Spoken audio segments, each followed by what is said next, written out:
네, 여러분 안녕하십니까? 대한민국 최고의 방송 스픽스, 최고의 프로그램 역전의 용사들 힘차게 시작해 보겠습니다. 네, 오늘 또 그동안에 많은 분들이 왜 정기환 대표 안 나오냐고 저에게 여러 번 물으셨는데 설마. 오늘 드디어 나오셨습니다. 정기환 대표님 어서 오십시오. 안녕하십니까. 반갑습니다. 아유, 여러분 그래도 혹시라도 한 분이라도 그런 분이 있다면 최선을 다해서 방송하겠습니다. 그동안에 왜 안 나오셨던 거예요? 계속 나오고 있었는데 뭐 존재감이 워낙 없고 또 제발 네 얼굴 좀 그만 보고 싶다. 아이. 다른 사람들이 좀 나오도록 하라 이런 말씀도 있어가지고요. 겸사겸사. 이런 식으로 참 우리를 무색하게 만드십니다. 어쨌든 우리 정기환 평론가는 정말 겸손의 아이콘이다. 제가 이 말씀은 꼭 우리 시청자분들께 해드리고 싶고요. 또 여러분들이 너무 사랑하시는 우리 김종욱 박사님 어서 오십시오. 안녕하세요. 네, 안녕하세요. 네. 김대호 기자와 정기환 대표님에게 업어가고 있는 김정욱입니다. 야 여기도 또 여기도 또 이렇게 겸손의 아이콘이 또 계시네. 네, 우리 정치학 박사님이신 우리 김종욱 박사님 또 좀 이따 얘기 들어보고요. 아 요즘 정말 이 재판정에 가서 갖은 학대를 다 받으면서 매우 힘차게 도약하고 있는 2분 뉴스의 김대호 기자 모시겠습니다. 어서 오십시오. 네, 안녕하십니까. 아이고 반갑습니다. 오늘도 뭐 아침 점심으로 뭐 계속 지금 재판만 들어가니까 조금 전에 막 도착했습니다. 너무 고생하셨는데 지금 이렇게 해주는 사람이 없기 때문에 얼마나 본인이 귀한 존재가 됐는지 그리고 또 요즘에 이 정치 유튜브들이 다 좀 곤란지경에 빠져 있는데 이분 뉴스가 얼마나 잘 성장하고 있는지 저는 부럽습니다. 아닙니다. 오늘 안 그래도 김용현 지지자들이 보도를 좀 똑바로 하라 그래가지고 오늘 한번 제대로 한번 보도해드리겠습니다. 네. 잘못 진짜요? 걸렸어, 잘못 그게 무슨 걸렸어. 말이에요? 설명 좀 해줘봐요 잠깐만. 이제 좀 얼굴이 조금씩 알려졌다 보니까 견제구가 많이 들어옵니다. 근데 원래 평상시에 이분 잘 모르는 상태에서 보면 너무 네. 순하고 얌전하게 생기셔가지고 다들 공격을 안 할 상황이었는데 그렇죠? 네. 근데 요즘에는 이제 가면 빈자리가 여러 개 있는데 제 주변을 다 둘러 에워쌉니다. 어머 어떻게 그러니까 안 불안해요? 안 무서워요? 그러면 더더욱 열심히 저는 기재합니다. 제가 차라리 맞아라. 그럼 대박이다. 왜냐하면 오히려. 방청석에 가면 들어보니까 사실 윤석열 지지자들, 김영 지지자들이 많이 들어오지 않습니까? 네. 거기에서 딱 이제 방송에서 스픽서를 통해서 좀 나왔고 최근에 매불쇼까지 출연했거든요. 그러니까 저 사람 첩자인데 일단 간첩으로 보고 첩자. 계속 이제 예의주시하고 있다가 네. 보통 이제 점심때 휴정을 하고 나면 나갈 때 뒤에서 이제 한 마디씩 하겠죠. 어떤 이야기 주로 얻었습니까? 뭐 별의별 얘기가 다 나오는데요. 예. 오늘은 뭐 김용현 변호인단도 저한테 인사를 하더라고요. 오. 그래가지고 좀 압박감을 느끼긴 했는데 많은 분들이 또 궁금해하세요. 윤석열, 김용현 지지자인가 어떻게 하냐? 그들이 그 윤석열 대통령이라고 막 스티커들이 막 덕지덕지 붙어 있어서 네. 누구라도 한눈에 알아볼 수 있는데 굴하지 않고 오늘 최선을 다해서 중요한 내용들 한번 정리해 보겠습니다. 야, 누구한테 오늘 그렇게 아는 척을 당했는지는 궁금하네. 이하상 권 의원 변호사 중에 한 사람입니까? 예, 그 중에도 있다고 보시면 돼요. 와, 누구라고 말씀을 안 그분들이 드리겠는데. 내가 진격의 예. 변호사들 보니까 그분도 우리 방송 보는 모양인데. 아 그래요? 그런 것 같아요. 혹시 우리 욕하진 제 욕은 안 하던가요? 아니 굉장히 많이 할 것 같아요. 굉장히 많이 하지. 저 오보 덩어리들 좌파 집단, 전체주의 세력, 종북 뭐 이렇게 할 것 같아요. 진짜? 아 그러시면 안 되죠. 실제 그렇게 생각 안 돼요. 아 그렇게 생각을 한대요? 그래서 이게 더 해결이 안 되는 거예요.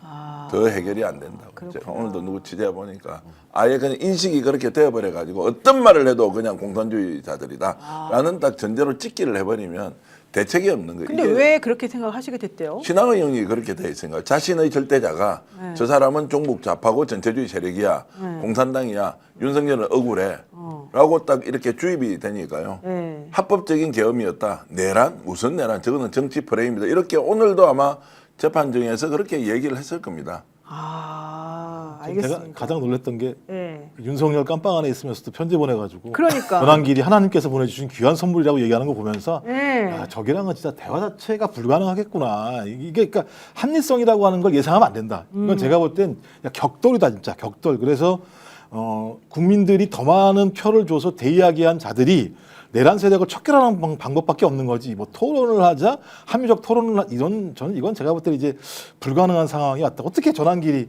하나님께서 보내신 귀한 선물일 수 있는지에 대해서 토론할 수 있으세요? 좋아요. 제가 일단 여러분들께 이 편지 내용을 다 읽어드릴 테니까 한번 들어보시고 우리 김종욱 박사가 왜 저렇게 흥분했는지 한번 여러분이 저 사람의 흥분이 과연 정당한가 얘기 좀 해주시기 바랍니다. 전한길 씨가 어제 윤석열 씨를 접견을 했답니다. 구치소에서. 어제가 이제 11월 26일 날. 그러면서 서울 구치소 접견 중 윤석열 대통령님의 말씀을 전합니다. 이러면서 이제 전했습니다. 내용은 이겁니다. 전한글 선생님의 편지 잘 받았습니다. 저는 전 선생님이 하나님이 대한민국에 보내주신 귀한 선물이라 생각합니다. 그래서 전 선생님의 안전과 건강을 지켜달라고 하나님께 아침 저녁으로 늘 기도하고 있습니다. 전 이분이 언제부터 이렇게 하나님을 찾았는지 솔직히 좀 의문스럽습니다만 어쨌든 이렇게 편지를 썼습니다. 자, 그러면서 해외 활동으로 힘드실 것으로 알고 있습니다. 하지만 하나님의 역사를 믿고 모든 것을 하나님께 맡기며 공의로운 활동으로 평강과 기쁨을 찾는 것이 하나님의 영광을 드러내는 것이라 생각합니다. 저 역시 옥중이지만 제 관리에 최선을 다하고 있습니다. 하나님은 이 나라를 절대 버리지 않을 것이며 자유, 평화, 복음, 통일을 이뤄주실 것을 굳게 믿으며 기도하고 있습니다. 우리 모두가 지금 겪고 있는 이 시간이 고난 같지만 고난당하는 것이 내게 유익이라 하셨으니 이는 하나님의 섭리가 허락하신 시간입니다. 그래서 저는 이 좁은 공간에서도 하나님께 감사하는 마음으로 지내며 기도하기를 쉬지 않고 있습니다. 저를 위해 늘 기도해 주시는 전한길 선생님과 국민 여러분께 깊이 감사드립니다. 고든창, 모스탄, 프레드 플라이트 등 미국에서 함께 하시는 분들께도 감사와 안부 전해주시기 바랍니다. 소년부 목사님을 위해서도 아침 저녁마다 주님께 기도드리고 있다는 점 전해주시면 감사하겠습니다. 국민 여러분 힘내시고 늘 건강하십시오. 자유 대한민국을 위해 여러분의 건강과 평안을 위해 하나님께 간절히 기도합니다. 시편 119장 71절을 읽어드리겠습니다. 고난당한 것이 내게 유익이라 이로 말미암아 내가 주의 율례들을 배우게 되었나이다. 2025년 11월 26일 윤석열 드림 어떠신가요? 여기에 그냥 왕자 써서 아멘 할 때 왕을 이렇게 새겨놓고요. 단도직입적으로 이렇게 말씀드릴게요. 제가 들어본 바로는 김건희가 주술적인 요소, 무속신앙에 대해서 심취해 있지만 윤석열은 됐으면 됐지 절대로 덜하지 않다.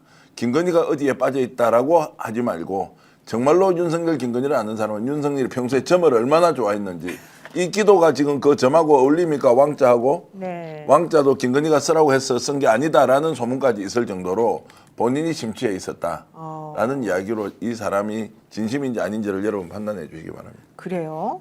아니 근데 정말 좀 민망할 것 같은데 말끝마다 말 시작마다 하나님을 외치고 계시네요 이분이. 지금 진격의 변호사들 보십시오. 거기에서 정치 평론을 하는데 특정 사안에 대해서 재판 과정을 이야기하는데 뭔가 말을 하면 바로 옆에서 아멘, 아멘, 아멘 이렇게 하고 있으니 이들을 우리가 사회 구성원으로는 인정하지만 토론의 대상으로 논쟁의 대상으로 우리가 받아들일 수 있느냐라는 부분에 대해서는 저는 절대로 그럴 수 없다. 윤석열은 지금 비정상적 언어를 마치 정상인 것처럼 지금 쏟아내고 있지 않습니까?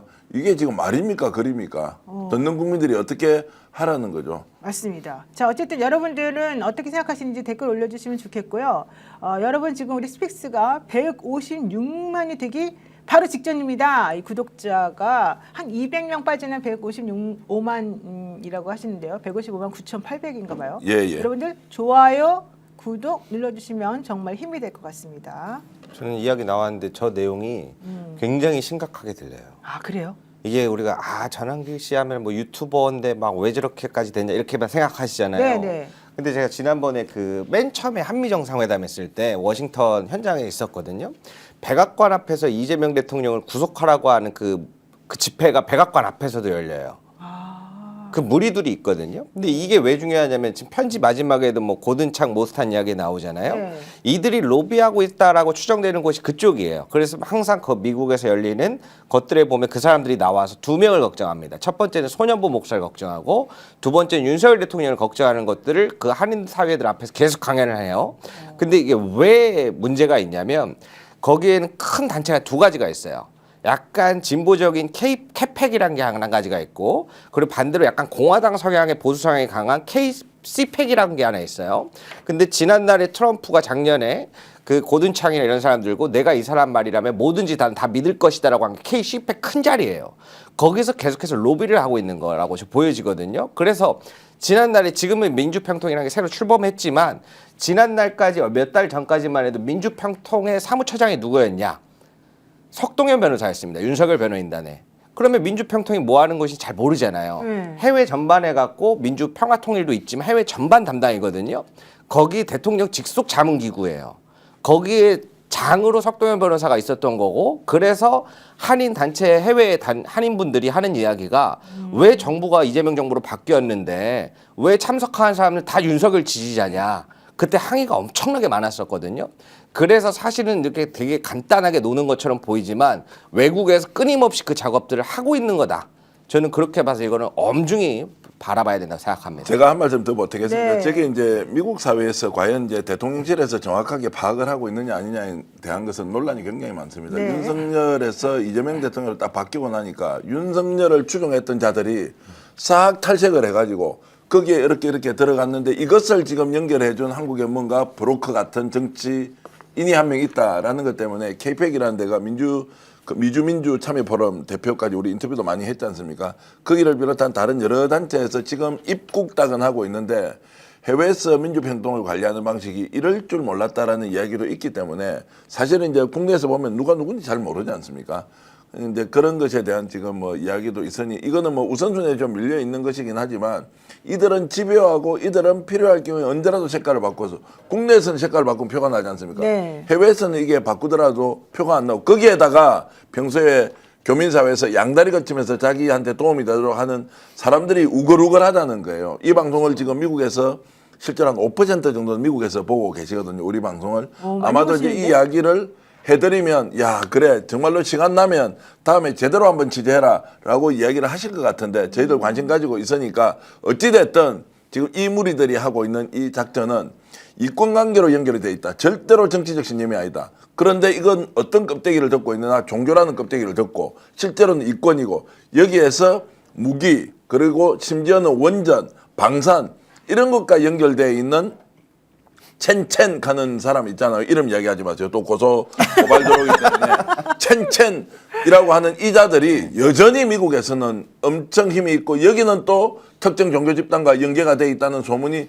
수도 없이 들렸는데 이거 이제 말 잘못하면 걸어 넣으니까 너무 힘들고 피곤하니까 증거를 찾기는 어렵고 소문은 실제로 누군가의 제보자를 통해서 봤는데 이들이 여전히 활개치고 있는 이 이면에는 결국에는 종교의 허를 쓴 이권이다. 이런 집단의 속성을 이해하고 있어야 한다고 봅니다. 네. 그러니까 요게 대부분 이제 우리나라에 있는 숙미주의자들을 대상으로 하는 상징화시키는 건데요. 쉽지 않을 거예요. 지금 마가가 완전 분열하고 있습니다. 왜냐하면 그래요? 기술 우파들이 있어요. 그러니까 소위 말해서 무슨 일론 머스크 이런 것처럼 기술 우파하고 전통적인 데하고 서로 싸워요. 왜냐하면 기술 우파는 일자리를 줄이는 데 투자라고 하는 거잖아요. 이 사람들 일자리 늘려야 되거든. 그렇죠. 그다음에 또 하나가 반유대 히틀러주의자들이 있어. 이 내부에. 이자들과 또 갈등이 되게 심한 상황이 벌어지고 있는 상황이에요. 그래서 제가 볼 때 마가가 이 문제를 가지고 예를 들면 이쪽을 도와줄 수는 없는데 계속 예를 들면 뭐 트럼프가 윤석열 면회왔으면 좋겠다. 전환기 이렇게 얘기하는 거잖아. 이런 식으로 하면 숙미주의 하나하고 또 하나는 이 편지를 공개한 시점이 매우 정무적이에요. 아, 그래요? 왜냐하면 12월 3일 내란 1주년 바로 마지막 주말을 앞두고 금요일 날 편지를 공개한 거예요. 아. 전환기를 그냥 공개했을까요? 다 판단을 했었겠지. 모여라 이거군요. 누구를 계속 타겟팅합니까? 기독교하고 청년들을 타겟팅합니다. 오늘 장동혁 타겟팅한 게 뭐예요? 청년들한테 타겟팅하잖아요. 그러니까 기독교와 청년들을 타겟팅하겠다. 우리는 그래서 자기 지지층만 데리고 가겠다. 근데 왜 그러느냐? 일단 한덕수가 15년 구형을 맞아버렸어요. 그다음에 추경호 어떻게 될지 모르는 상황입니다. 하필이면 그게 또 12월 2일일지 3일일지 모르는 상황이에요. 예? 근데 그날 저녁에 나오든지 그다음에 새벽이니까. 그렇죠. 예. 그다음에 또 하나는 국민의힘에서 일부가 지금 난리를 치고 있어요. 뭐 사과하라? 예를 들면 사과하라부터 시작을 해가지고 우리 20명이야. 제가 20명 안 될 것 같은데 이런 많은 흐름들이 존재할 때 전환길이 윤석열의 편지라고 얘기하면서 공개를 하면서부터 제가 볼 때는 막 흔들렸던 것 자체가 슉 정리가 되는 분위기고 이 이슈를 가지고 토요일 일요일 탁 펴 넘어가는 거거든요. 그러네. 그러니까 제가 볼 때는 대가리 머리는 좋은 판단을 한 것 같은데 저는 그러니까 매우 지금 정무적인 판단을 하면서 장동혁 체제가 위반하지 못하도록 만드는 것 같고 그러니까 오늘 장동혁이 바로 얘기한 내용으로 전 제목 보고 반성했나? 내용 보니까 반성을 한 게 아니라 오히려 예를 들면 계엄을 정당한 것처럼 얘기하는 방식이어서 저는 이게 일련의 하여튼 흐름이 있는 것 같다. 이 편지는 그냥 단순하게 전환기의 해프닝이라고 보기 어렵다 이런 생각이 들어요. 알겠습니다. 맞습니다. 여기 제일 중요한 게 지난번에 한미 정상회담 바로 앞두고 트럼프가 SNS에 의미심장한 글을 올렸잖아요. 네네. 한국에서 숙청이 일어나고 있다. 네. 무슨 일이 일어나는가를 트럼프가 SNS에 직접 글을 올렸어요. 소년보 목사 때문이란 얘기가 그렇죠. 그 이야기가 왜 나오냐면 그리고 나서 트럼프가 이재명 대통령이 도착하자 그 앞에 어떤 한 여자 기자가 질문을 합니다. 이거에 대해 어떻게 생각합니까? 트럼프 대통령이 이재명 대통령한테 귓속말로 저 가짜 뉴스입니다 그러잖아요. 그런데 왜 그런 글을 올렸을까? 그리고 그 질문을 했던 기자가 거기에 소속되어 있는 메릴랜드 기자 중에 한 명입니다. 이게 다 연결되어지는 거예요. 그러니까 트럼프는 알면서도 일부러 그런 식으로 그냥 막 약간 퍼포먼스를 한 거였군요. 일정 부분에서 로비가 통하는 부분이 있다. 저는 이렇게 보고 있어요. 양다리 작전이죠. 트럼프 한번 보십시오. 중국하고 일본하고 갈등이 있으니까 딱 두 사람 돌아가면서 전화해서 맞아요. 중국에는 우리하고 좋은 관계 유지해. 아이고 요즘 힘들지 해놓고 일본에서 전화할 때 이게 가관입니다. 지금 알려져 있는 이야기는 네. 야 대만에서 이렇게 좀 자극하는 거 하지 마라라고 해서 야 이게 왜 그 하나의 중국 정책이 전 세계가 인정하는 것인데 이 다물라고 이거는 안 그랬잖아. 된다라고 해야 되잖아요. 네. 발언의 수위를 조금 조절하시면 어떻겠습니까? 이렇게 얘기를 했다는 거예요. 그러니까 수위 조절이 뭐냐라고 일본 내에서 논의를 하다가 처음에는 혹시 월스트리트 저널에서 나온 게 뭡니까? 트럼프가 직접 전화를 해서 일본이 저렇게 하면 안 된다라고 보도를 했는데 일본에서 시인도 부인도 하지 않고 있어요. 오후에 그런 전화 받은 적이 사실이 아니다라고 얘기했어요. 사실. 전화를 받았다 안 받았다 이야기가 아니고 사실이 아니다. 라고 하면서 이제 넘어갔듯이 이렇게 이제 전체적으로 거래를 잘하는 거예요. 거래의 기술이 본인이 책이지 않습니까? 그렇죠. 그러니까 이제 이런 부분에서도 이재명 대통령이 방미를 하는 거 뻔히 알면서 슬쩍 던져놓고 협상하고 뒤로 가서는 아니야라고 하면서 양다리 작전. 트럼프가 제일 잘하는 게 돈만 되면 무엇이든 다 한다. 그렇죠. 그러면 돈 되는 것은 한 다리가 좋습니까? 양다리가 좋습니까? 세 다리가 좋은데 나는. 세 다리가 좋다. 그러니까 양다리 이쪽도 잡았다 저쪽도 잡았다 이렇게 함으로써 이익이 더 커지는 거를 본능적으로 알고 있으니까 우리가 잘 깨우쳐야 한다. 그리고 윤석열 집단 지금 나와서 하는 저 사람들은 논리나 사실이 없다는 거예요. 믿음만 가지고 저렇게 가는 걸로 계속 움직여야 세력이 모이는 거죠. 그러니까 나머지는 팩트를 가지고 와서 백날 얘기해봐야 소용없죠. 이진관 부장판사가 또는 다른 우인성 부장판사 이런 분들이 진짜로 백대현 판사까지 잘해야 된다는 것을 이것을 법의 이름으로 단죄하지 않으면 이들은 수그러들지 않는다고 저는 생각합니다. 맞습니다. 자, 제가 이 윤석열 씨의 편지를 읽어드렸더니 많은 분들이 답을 해주셨는데 태사 V2님 하느님이 임금왕자 쓰라고 그랬다고요? 이러시고요. 또 연경 9164님은 제가요 기도를 드리는 중에 응답이 오셨습니다. 전환기가 윤석열의 사이비 신자며 사기꾼이니 상종하지 말라 이렇게 말씀하셨습니다. 이렇게도 하셨고 김수현님은 노변 그 입 그냥 양치하시고요. 저는 귀가 더러워져서 씻어야겠습니다. 이런 얘기도 하셨습니다. 알겠습니다. 저도 방송 끝나고 한번 좀 위생 관리를 다시 하면서 이 윤석열의 편지 읽은 이 입을 조금 관리하도록 하겠습니다.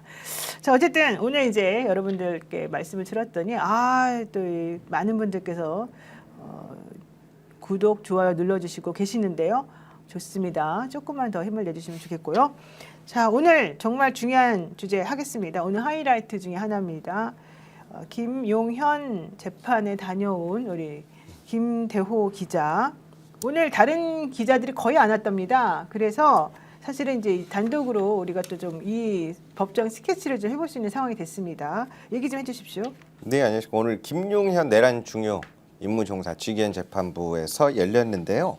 오늘은 특이하게 김용현 측에서 2명의 증인을 불렀습니다. 첫 번째로는 배정효라고 하는 방첩사의 지휘협력 과장을 불렀고요. 오후에는 김대후 방첩사 수사단장을 불렀는데요. 이렇게 얘기하면 헷갈리니까 간단하게 설명드리겠습니다.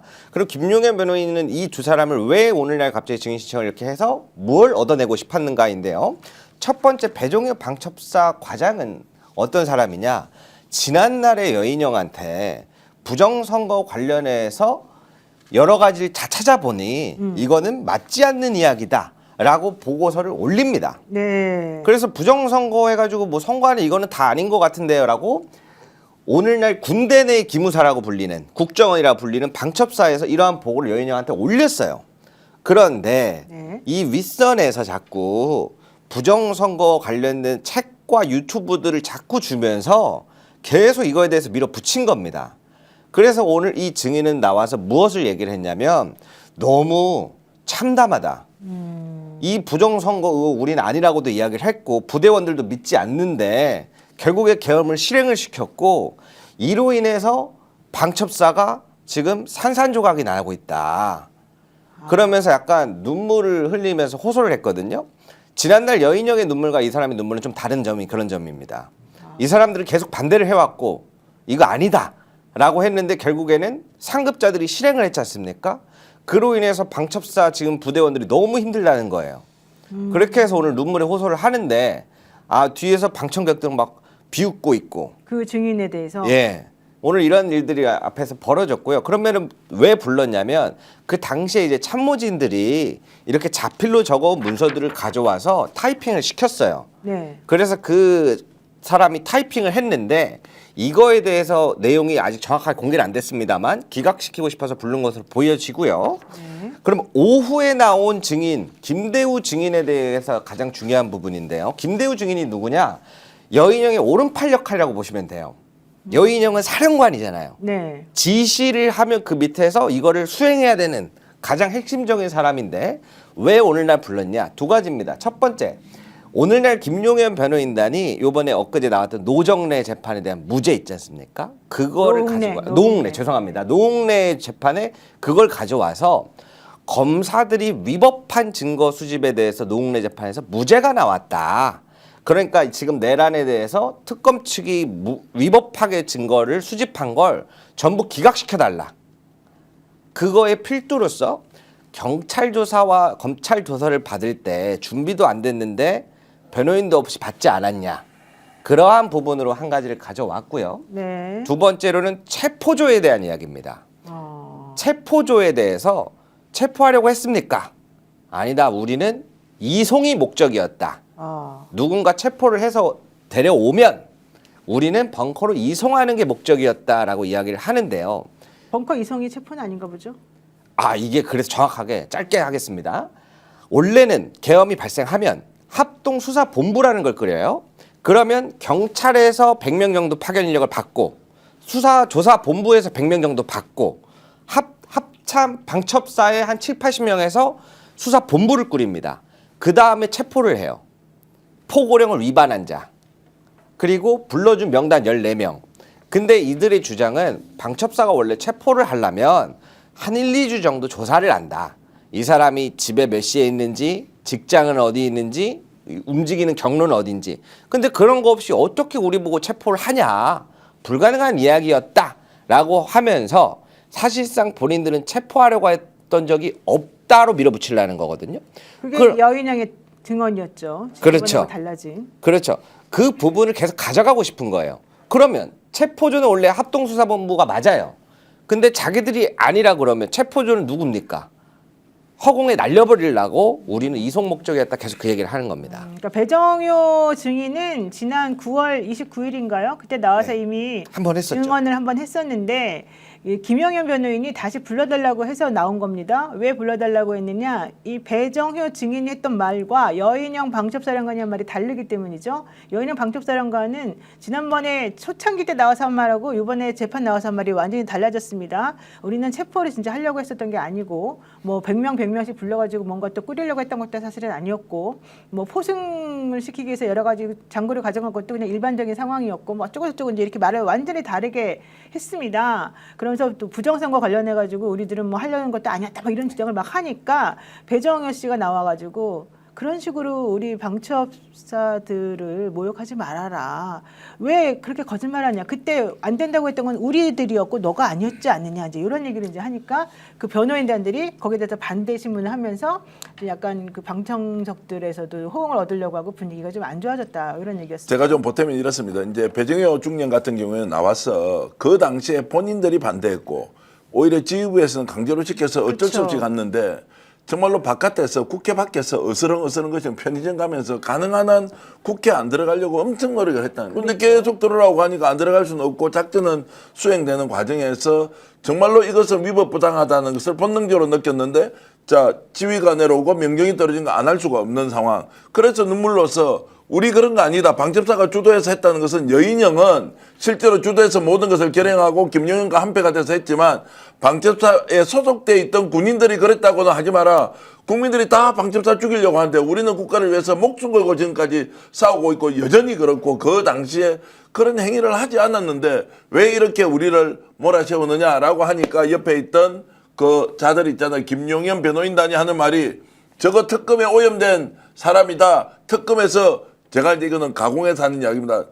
약 먹었니 너희들 특검에서 너희들 이렇게 시켰어? 그러면서 박선원 의원 이야기도 하고 여러 가지로 오히려 이 사람을 공격하니까 눈물이 쏟아지고 그게 아니라고 호소하는 이 장면 그리고 방첩사가 정말로 내란에 적극적으로 개입했다라는 것은 여인영이 주도했지만 거기에 개입한 사람과 하지 않는 사람을 좀 구분을 해줘야 한다. 그래서 제가 얘기를 들으니까 이분 뉴스에 방첩사에 있는 가족 한 분이 제보를 했다는 거예요. 아, 우리 가족 중에 한 사람이 아마 남편이겠죠. 그 사람은 방첩사에서 20년 동안 근무를 했는데 오로지 나라와 국가만을 위해서 다녔는데 지금 이게 너무너무 힘들어한다. 방첩사 그런 곳 아니다. 국민들 지키려고 하고 안보의 최천병인데 우리가 이렇게 되는 것이 너무 억울하니까 혹시 취재해서 이런 내용을 좀 국민들에게 알려달라라는 부분도 있었으니까 여러분들이 좀 구분해서 좀 판단하면 좋겠다는 말씀드립니다. 아, 정말 그랬군요. 오늘 김영현 재판에 변호인들이 마스크를 쓰고 나왔어요? 그 권모 변호사가 마스크를 쓰고 나와요. 권유한 변호사가? 예. 원래 그들은 지난번에 백대현 부장이었네요. 한성진. 한성진 부장 재판 때 한성진 부장이 마스크 쓰고 있으니까 마스크를 왜 쓰냐고 화냈던 사람들이잖아요. 그렇죠. 그렇게 해서 근데 재판- 자기네가 이제는 막 쓰고 나와요? 아무래도 지난날에 이진관 판사가 감치를 시킬 때 키가 작고 안경 낀 남자라 있지 않습니까? 네. 그러면서 본인들은 키가 작은 게 안면인식 장애 때문에 못 큰 건데 이진관 판사가 나를 인신적으로 공격했다라고 해서 지금 고소고발 조치를 했거든요. 그러니까 그때 안면인식 장애가 아니라 이제 얼굴에 뭐 약간 네. 조금 장애가 있었다 이런 네. 얘기였죠? 아, 안면인식이 아니라 예, 예. 어렸을 때. 예, 그게 있어가지고 오늘날에 약간 그런 걸 조금 강조하려고 마스크를 일부러 쓰고 나온 게 아닌가 아, 그렇게 보입니다. 그랬군요. 어쨌든 그런 식으로 마스크를 쓰고 나와가지고 약간 좀 또 이상한 분위기를 좀 연출을 한 것 같고요. 제가 오늘 방금 전에 네. 받아가지고 너무 따끈따끈하고 뜨거워서 볼 수가 없었는데 이 내용을 이게 지금 맨 앞에 나와 있는 내용들이 누가 얘기한 거예요? 제가 이게 양이 너무 많이 너무 자세히 정리하셔가지고 내용을 초반에 읽다 보니까 너무 화가 나가지고 예를 들면 대한민국 모든 기동대 병력을 동원하더라도 봉쇄가 불가능하다. 이거는 김용현 변호인단 중에 여성 변호사가 있는데요. 그러니까 네가 왜 봉쇄하냐고. 봉쇄하면 원래 안 되는 거잖아요. 김지미 변호사라고 명칭을 정확히 해줘야 돼요. 여성 변호사라 그러면 화내요. 아니 왜 그러냐면 제가 노트북에 정리를 이쁘게 해봤는데 좀 전에 재판장에서 왔거든요. 네. 배터리가 다 돼서 꺼져서 지금 당황스러워요. 우리 스픽스 시청자분들께 핵심만 전해드려야 되는데 네. 아니, 그러니까 제가 왜 그러냐면 이런 얘기를 한다는 게 아니 국회만 유일하게 비상계엄에 대해서 해제할 권한이 있는데 네. 그럼 국회의원들이 거기 들어가야 될 거잖아요. 근데 그걸 왜 막아 니들이? 이거 제일 중요한 질문입니다. 오늘날 이제 그리고 앞으로 벌어질 재판에서 반복적으로 나올 건데요. 자, 이 얘기가 왜 나왔냐? 첫 번째, 내란 재판에 있어서 중점이 세 가지 포인트가 지금 있어요. 첫 번째로는 군경찰 또는 이런 걸 투입해서 시민들과 충돌했는가? 그걸 봐요. 그래서 오늘날 안기령 대변인을 총기 탈취범이라고 자꾸 모는 거고, 두 번째, 그러한 과정에 있어서 국회에 그때 많은 사람들이 막으러 나왔잖아요. 그래서 김용현 변호인단은 폭도 세력을 막으려고 나왔다라고 주장을 하는 거예요. 그리고 세 번째, 우리 그때 계엄 당시에 버스가 부족했다. 우리가 봉쇄 목적이 있었다면 헌세 진공 때 봐라. 200대 나왔는데 6배인 1200대 나왔어야 봉쇄하려는 목적이 맞지 않느냐. 우린 봉쇄 목적이 없었다라 그러는 거예요. 왜 그러냐면 이게 법리를 따져보면은 여기를 결국 점령을 했는가. 봉쇄 목적이 있었고 그로 인해 기능이 마비가 되었는가를 중점으로 결과론적으로 많이 본다 하더라고요. 그래서 그러한 주장을 펼치고 전기 차단기 내린 거에 대해서도 우리가 내리긴 했지만 그 국회 자체에 비상전력 시스템이 있어서 이거를 차단했다라고 볼 수 없다라고 자꾸 주장을 하는 겁니다. 그러니까 이걸 듣는 판사가 어떻겠어요? 갑자기 작전이 진행돼서 비상계엄이 군대까지 동원돼서 국회를 이렇게 점령하려고 했는데 그 점령의 과정에서 아무 일이 안 일어났고 전기를 차단하는 것도 비상발전기 있으니까 차단이 아니고 시민들이 모여서 막고 있는데 이 사람들을 폭도로 몰고 그래서 질서 유지 차원에서 경찰이 투입됐고 군인들도 온 거 아니냐라는 이 논리를 대한민국 누가 믿을 겁니까? 그런데 이것을 버젓이 법정에서 얘기를 하잖아요. 네. 정말로 이 사람들이 지금 하는 것은 결국 이것 통해서 자신들의 세력을 결집하는 것 외에는 다른 수단이 아무것도 없다라고 우리가 결론을 내려야 한다고 봅니다. 그러니까 전 이해가 안 되는 게, 그러니까 미리 다 알았다는 얘기잖아요.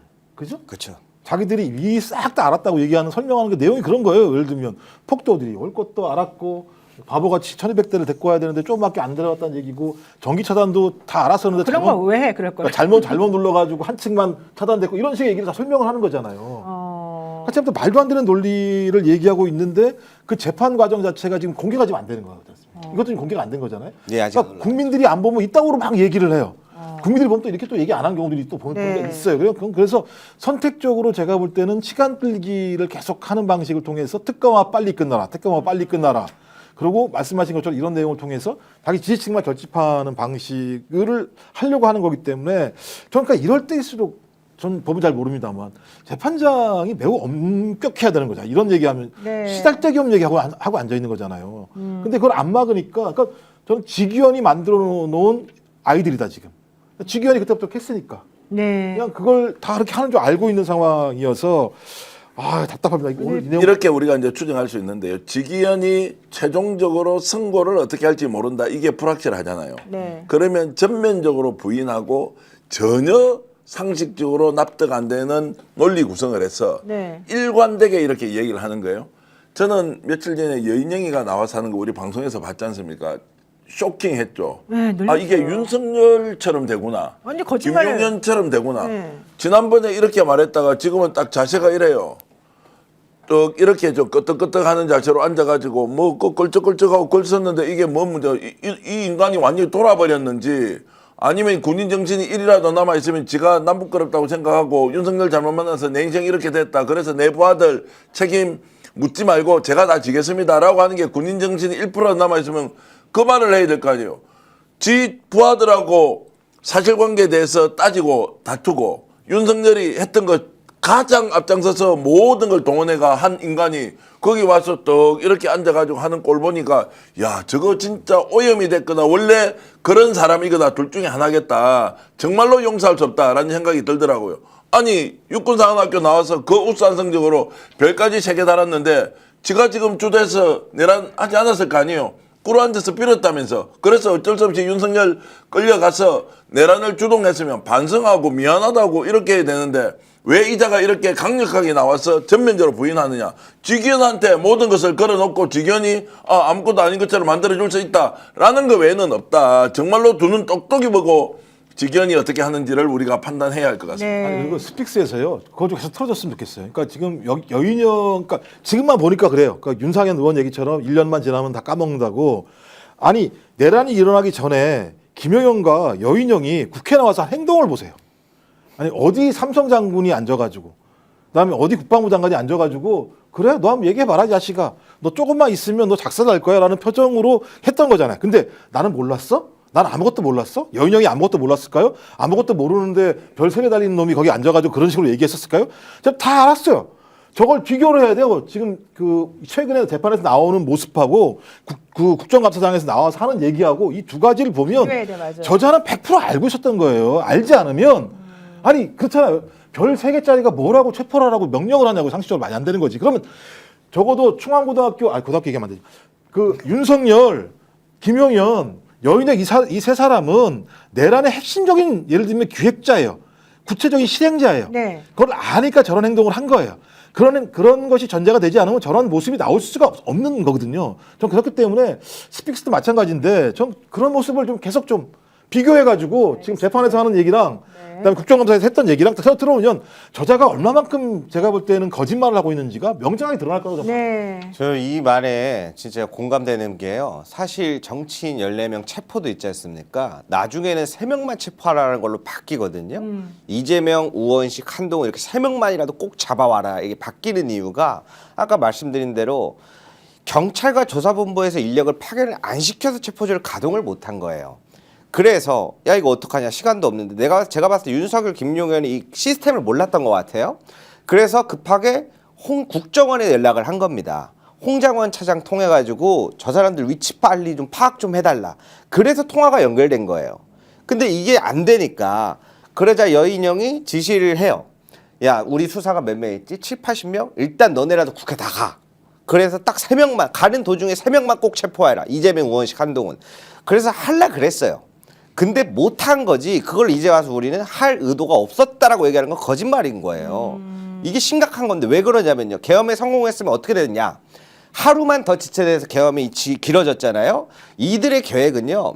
전국에 100개의 합동 수사팀을 꾸려서 계엄령과 포고령에 위배되는 사람을 전국 지역별로 팀을 만들어서 다 체포하려고 했던 사람들이에요. 네. 그게 오늘날 재판에서 이야기가 나온 겁니다. 알겠습니다. 자, 오늘 이하상 변호사가 우리 배중령에게 질문한 내용이 이런 거였답니다. 내란몰이, 당신들이 지금 내란몰이 중인 것, 혹은 민주당이 내란몰이하고 하고 있는 중이라는 걸 알고 있느냐?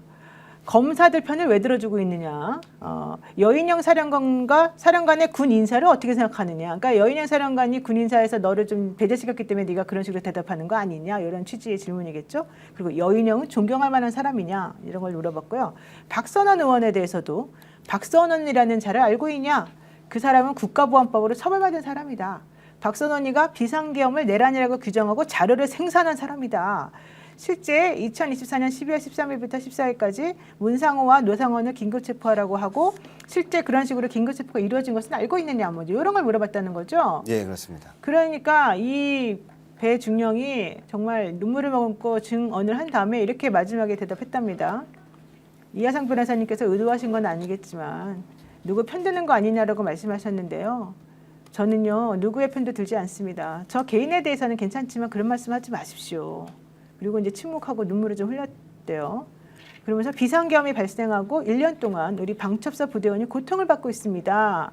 이러면서 너무 이제 복받쳐가지고 흐느끼니까 방청석에서 비웃음이 막 터져 나왔다는 거고요. 이 사람이 계속해서 말했습니다. 방첩사 부대원들은 이른 시기부터 여인영 방첩사령관에게 부정선거 의혹이 사실이 아니라고 말씀을 드렸고 출동 명령을 받고도 포고령을 무시하거나 한강과 편의점을 배회하면서 비상계엄이 실제 실행되지 않도록 최선을 다했습니다. 지금 돌이켜보면 아마도 비상계엄을 발령하신 윤석열 대통령께서 생각하시기에 가장 실망스럽고 배신감을 느끼는 부대가 방첩사가 아닐까 생각이 듭니다. 하지만 여인영 방첩사령관의 짙은 그늘에 가려서 방첩 부대원들이 했던 정의로운 행동과 올바른 판단들이 다 가려지고 매도되는 것 같아서 너무 안타깝습니다. 저희 부대원들이 그때 당시에 매우 올바르게 행동했었는데 그런 모습이 잘 조명되고 밝혀졌으면 좋겠습니다.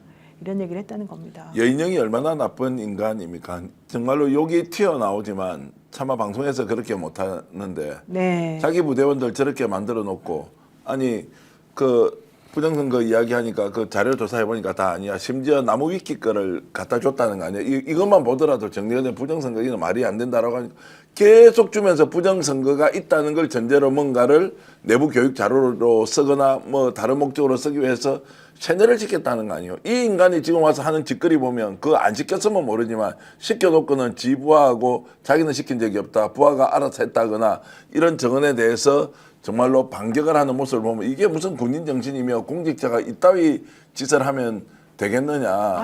정말로 용서할 수가 없다고요. 윤석열은 대통령인데도 다 부하들한테 떠넘기잖아요. 똑같은 사람 아니겠습니까? 아니 그러니까 같은 놈들끼리 모여가지고 나라 망쳐놓고는 지금 와서는 지 부하들 다 죽이겠다고 하는데 부하들 다 가정 있고 할 거 아니에요. 지는 꿀 빨아먹고 그렇게 별 3개까지 달아놓고는 자 내란 일어나면 어떻게 했겠어요? 그때 국회에서 이 인간이 나와서 정언하는 거 기억 안 납니까? 네. 예? 질문하니까 왜 고함을 지르냐고 이렇게 해서 부성찬 의원하고 싸웠던 그 장면이 눈에 생생한데 이 인간의 정신세계는 도대체 어디입니까? 대한민국 국민이에요 아니에요 이 사람은? 그렇습니다. 그러니까 이게 되게 웃겼던 게 오늘 재판이었던 것 같은데 윤석열 그 변호인 측하고 그 특검 측하고 막 싸웠었잖아요.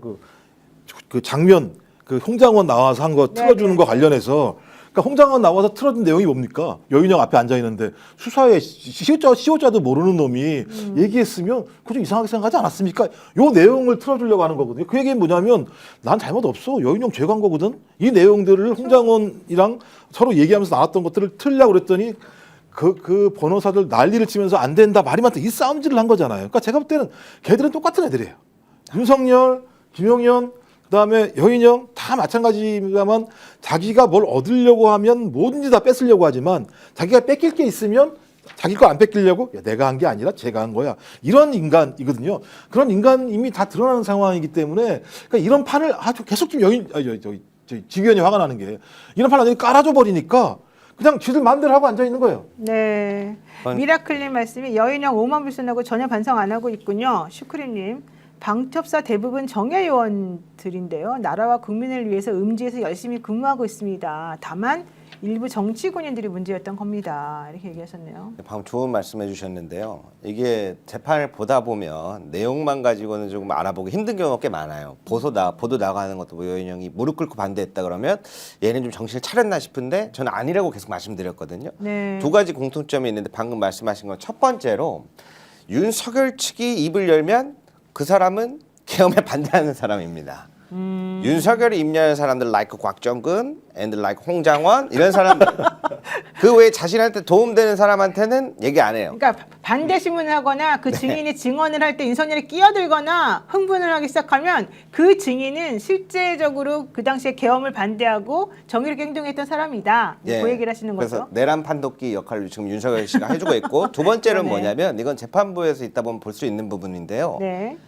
애매한 사람들의 특징이 뭐냐면 단 한 번도 사과를 하지 않습니다. 근데 반성하는 사람들은 중간중간에라도 이 말을 꼭 하고 싶다라고 사과의 멘트를 준비해 와요. 아 미안하다 국민께. 예. 책임질 부분은 책임지겠다. 그러나 이러한 부분은 죄송하다는 말씀을 꼭 드리고 싶다. 이게 완전히 다릅니다. 그러네. 그리고 재판에 대해서서 정말 중요한 부분에 대해 협조 진술을 하는가. 네. 그 부분인데 지금 대부분 문제 있는 사람은 진술 거부권만 쓰잖아요. 그렇죠. 그런 점들을 좀 중점으로 보시면 아마 잘 보실 수 있을 것 같습니다. 그렇군요. 네. 우리 평론가님 예. 아까 말씀하시려고 하다가 저는 막 막 흥분하시다가 혈압이 올라와서 방송할 때 이런 얘기 하려고 그러면 저는 도대체가 진짜 재판을 보시는 분은 더 막 혈압 올라오시지 않으세요? 그런 재판 보고 있으면? 지금 저 정부에서 지원 받아야 되는데 머리 보세요 지금. 정부에서 지원받아야 된다 이렇게. 아니 머리숱이 완전히 빠져버렸어요. 지금 되게 젊은 기자인데 지금 군데 비어 보이거든요. 좀 스트레스가 많은 것 같아요. 저 창창한 나이 32입니다. 아니 우리 김대호 기자 솔직히 말하면 되게 순진무구한 그런 기자였는데 방청하러 다니면서 적이 많이 생기고 욕을 많이 얻어먹고 집에서 걱정 많이 하겠습니다. 괜찮은가요? 다 빠지기 전에 결혼하라고. 다 빠지기 전. 아이고 머니나 알겠습니다. 웃을 문제가 아닙니다 이게 참. 진짜 이게 웃을 문제가 정말 아닙니다. 자, 왜 근데 변호인들이 지금 민주당의 박선원 의원을 또 이렇게 괴롭히고 공격하는 겁니까? 그러니까 이제 종북 좌파몰이 하는 거지 않습니까? 학생운동 시절에 뭐 처벌받았던 과거 이제 전력을 가지고 저 문제를 끌고 오고 두 번째는 내란 과정에서 이제 박선원 의원이 가장 발빠르게 움직이면서 군인들이 실제 진실을 밝히도록 엄청난 노력을 하고 공을 세웠잖아요. 그 자체가 이미 다 기획되어 있던 거다. 내란이라는 것들은 결국 박선원의 계획에 의해서 이루어졌고 수사하는 것도 지금 다 외압을 넣는 당사자가 박선원 의원이다라고 이제 하는 것이니까 오늘 전화해가지고 제가 이제 그 보좌진한테 물어보니까 하도 이런 이야기 많이 들어가지고 결국에는 재판의 결과가 어떤 식으로든 단죄로 정리돼야 하고 일일이 대응한다는 것은 오히려 패에 말릴 수 있기 때문에 가능한 한 박선원 의원은 이런 이야기에 대해서 일제 발언을 하면 안 된다라는 이제 생각을 갖고 있더라고요.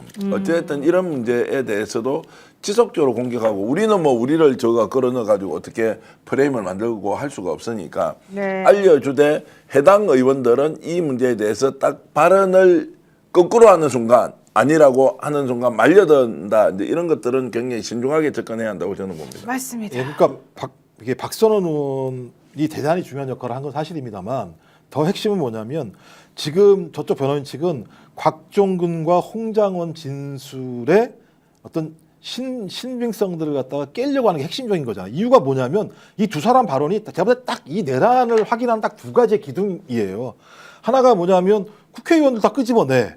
이건 제가 볼 땐 국헌문란의 핵심적인 내용들을 확증하는 내용인데 일관성 있게 다 얘기하는 거니까 곽정근 발언을 오염시키거나 신빙성들을 없애려고 하는 작업들을 계속하고 있는 거고 또 하나는 홍장원 체포명단이라는 것도 마찬가지입니다만 헌법기관이 권능을 행사할 수 없도록 체포명단 핵심적인 내용들이 의원실 국회의장 그다음에 여야의 당대표들 그다음에 원내대표 이쪽에 이런 사람들이기 때문에 이 두 사람의 진술 자체가 그대로 유지가 되면 저는 판사가 이걸 유죄로 만약에 안 낸다? 말이 안 되는 거거든요. 아니 완벽한 국헌문란의 내란죄에 해당되는 상황이기 때문에 이 둘을 계속 허물려고 하는 작업들이 그러니까 다른 건 중요하지 않아요. 그냥 요것만 허물려고 아주 제가 볼 때 하이에나처럼 달라들어가지고 썩은 고기만 물려고 하는 짓거리들을 하고 있는 상황이거든요. 그러니까 이런 상황에서 그러니까 이준순 부장판사가 이진관 부장판사가 왜 중요하냐면 그런 발언의 싹을 갖다 잘라버리잖아요. 탁탁탁탁 잘라주니까 발언이 앞으로 안 나가고 오염이 안 되고 사회적 토론이 이상하게 안 돌아가는 상황이 벌어지는데 주기현 뭐 김용현 이런 데 가면 막 이상한 얘기들이 나돌게 되고 그런 내용들이 또 저쪽 그 극우 이런 층에서는 회자가 되면서 그 사람이 다시 또 현장에 와가지고 하트 날리고 뭐 이런 얘기들이 벌어지는 것들이기 때문에 저는 이것을 잘 막아내고 우리가 여기에 대해서 명확하게 뭐 이렇게 유튜브나 종편에서 얘기를 하면서 막아내는 작업들이 매우 중요해서 그런 면에서 제가 볼 때 이분 뉴스가 대단히 중요하다. 맞습니다. 자, 좋은 말씀. 이분 뉴스 칭찬은 그만하도록 하고요. 그 가지만 지기현에 대해 네. 먼저 말씀하세요. 박선원 의원 이야기가 나왔는데 뭐 공개적으로 대응해야 되냐 말아야 되냐 제가 잘 모르겠습니다만 이 부분에서 주목할 점은 한 가지가 분명하게 있습니다. 오늘날 재판에서 볼 수 있었던 건데요.